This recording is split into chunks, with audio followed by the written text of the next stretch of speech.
ಏನು ಹೇಳೋದು ಅಮ್ಮ ತುಂಬ ಮನಸ್ಸಿಗೆ ಹತ್ತಿರವಾದವರು ಆ್ಯಂಡ್ ಪ್ರತಿ ಸತಿ ಹಬ್ಬಗಳಿಗೆ ಮೆಸೇಜ್ ಮಾಡಿದ್ರೆ she use to reply me back. ಅಮ್ಮ ಪ್ರತಿ ಸತಿನೂ ಬಂಗಾರಿ ಅಂತ ಕರೆಯೋರು. ತುಂಬ ಹತ್ರದಲ್ಲೇ ನಾವು ನೋಡಿದ್ದೀವಿ ಅವ್ರನ್ನ. ಪ್ರತಿ ತಿಂಗಳು ಫೋನ್ ಮಾಡಿ ಮಾತಾಡ್ತಿದ್ವಿ. ಅಥವಾ ಅವರ ನವೀನ್ ಇದ್ರಲ್ಲ, ಅವ್ರ ಹತ್ರ ಮಾತಾಡ್ತಿದ್ವಿ ಅಮ್ಮ ಹೇಗಿದ್ದಾರೆ. ಮೈಸೂರಿಗೆ ಬಂದಾಗೆಲ್ಲ ಅಮ್ಮ ನೋಡ್ಕೊಂಡು ಹೋಗ್ತಾಯಿದ್ವಿ. ಸೊ ತುಂಬ ಚೆನ್ನಾಗಿ ಮಾತಾಡೋರು, ತುಂಬ ನಗೋರು, ತುಂಬ ಮುದ್ದು ಮಾಡೋರು. ಅದನ್ನು ಇವಾಗ ತುಂಬ ಮಿಸ್ ಮಾಡ್ತೀವಿ ಅಷ್ಟೆ, ಇನ್ನೇನು ಹೇಳೋಕ್ಕಾಗಲ್ಲ. ಹೌದೌದು, ಅವ್ರಿಗೆ ಮಕ್ಕಳಂದರೆ ತುಂಬ ಇಷ್ಟ. ನಾವೇನೇ ತೊಗೊಂಡೋಗಿ ಕೊಟ್ಟರು, ಫ್ಲವರ್ ತೊಗೊಂಡೋಗಿ ಕೊಟ್ಟರು, ತೆಗೆದ ತಕ್ಷಣ ಅವ್ರು ಇಲ್ಲಿ ಬ್ರೋಚ್ ಥರ ಹಾಕ್ಕೊಳ್ಳೋರು. ಅವ್ರಿಗೆ ಬಿಳಿ ಸೀರೆ ಅಂದರೆ ತುಂಬ ಇಷ್ಟ ಆಯಿತು. ಯಾವಾಗಲೂ ಸೀರೆ ತಂದು ಕೊಟ್ಟರೆ ಪ್ರೀತಿಯಿಂದ ಉಟ್ಕೊಳ್ಳೋರು. We miss her too much. ಖಂಡಿತವಾಗ್ಲೂ ಅಮ್ಮ ಹೇಳ್ದಂಗೆ, ಖಂಡಿತವಾಗ್ಲೂ. ಇನ್ನೇನು ಹೇಳೋದು ಅವ್ರ ಬಗ್ಗೆ.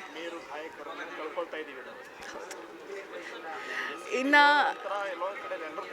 ಇವರೆಲ್ಲ ಲಕ್ಷಕ್ಕೊಬ್ಬರು, ಕೋಟಿಗೊಬ್ಬರು ಇವರೆಲ್ಲ. ಎಸ್ ಪಿ ಬಿ ಸರ್ ಆಗಲಿ, ಜಾನಕಿ ಅಮ್ಮ ಆಗಲಿ, ಇವನ್ ಯಾರೇ ಆಗಲಿ, ರಾಜ್ಕುಮಾರ್ ಅವರಾಗಲಿ, ಎಲ್ಲರೂ ಕೋಟಿಗೊಬ್ಬರು ಥರ.